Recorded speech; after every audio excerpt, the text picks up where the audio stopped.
Wilson, mærket, der har flere majors på under bæltet end noget andet mærke i golfhistorien, har i år valgt at lave en golfkølle, som de kalder V6. Og det er fandme en flot kølle.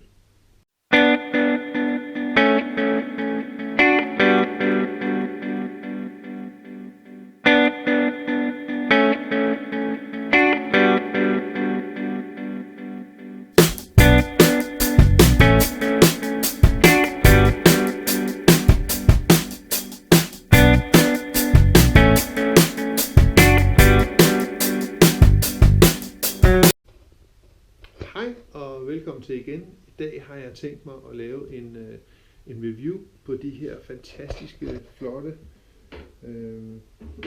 Wilson V6-jern, som lige er kommet på markedet. Det er uden tvivl Wilsons absolut smukkeste jern til dato. Jeg har tænkt mig at vise jer lidt om, hvad de har gjort ved dem, og så tænker jeg lige at gå på træningsbanen og se, hvordan de performer deroppe. Men lad os kigge på det. Noget af det første, man opdager, når man pakker sin nye Wilson V6-jern ud, det er, at der er forskel på sålen.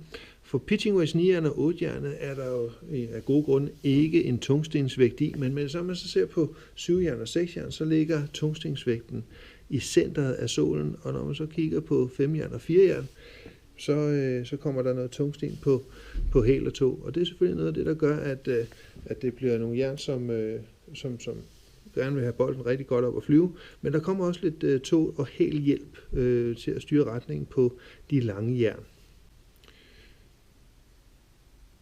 V6'eren er jo helt tydeligt en videreudvikling af V4'eren. Men jeg synes faktisk, at de har formået at få det her bagside af køllen til at se rigtig, rigtig fint ud.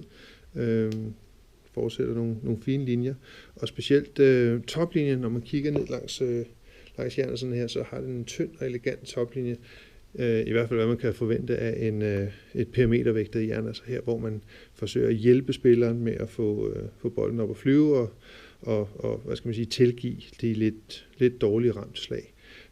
Stadigvæk en fantastisk skytte til ganske højt op i handicap. Jeg kunne forestille mig, at man spiller fra det her fra 25 og så helt ned på, man kan sige, alle Wilsons turspillere spiller med det her jern. Og det kan jeg sgu godt forstå, for jeg glæder mig sgu til at komme op og prøve at stikke ned med det her. Fordi jeg er bygget en lille smule højere end gennemsnittet i Danmark, så har jeg fået specielt tilpasset mine jern. Så de er en lille smule forlænget, og jeg har fået nogle Lamkin mid-size grip på, fordi mine fingre og hænder er lidt længere. Og jeg har så også valgt at få et skaft på, som hedder Dynamic Gold XP, som er stiff 300. Jeg må håbe, at jeg stadigvæk svinger hårdt nok til at få den op og flyve med det. Men I skal vide, at V6'eren kommer også med AMT-skafter, som er skafter, som er vægtet lidt mere klogt, kan man sige, end S300'eren. Det er nemlig noget meget lettere skafter på de lange jern. Nå, jeg kan ikke vente længere. Lad os gå op og se, om den her kan komme op og flyve. Ligegyldigt hvor flot køllerne er, så husk at varme op.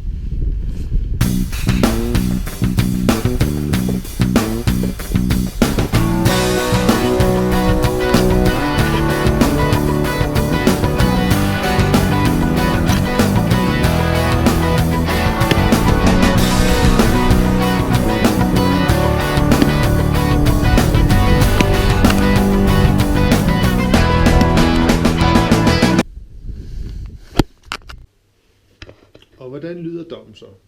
Jo, V6'eren er nogenlunde samme vægtning, som vi kender fra FG Tour og V4'eren og de køller, som Wilson har lavet. Men der er stadigvæk den her, hvad skal man sige, den fantastiske jernfornemmelse, som Wilson har været i stand til at fremskaffe i deres jern, lige siden de lavede en model, der hed 59 eller sådan noget stil. Og lige efter det, der begyndte de altså at flyve rigtig godt. Jernene flyver højt, de flyver godt, føles rigtig, rigtig fint, så jeg håber, at årsrevisionen ikke kommer efter mig i år. Vi kan komme lidt ned i handicap, men det lover godt.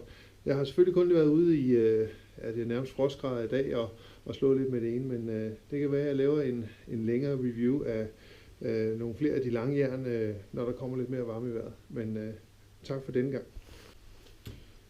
Hvis du kunne lide at se den her video med mig, der laver en review af V6-sættet her fra Wilson, så sørg for at subscribe, så du også ser, hvad jeg laver næste gang.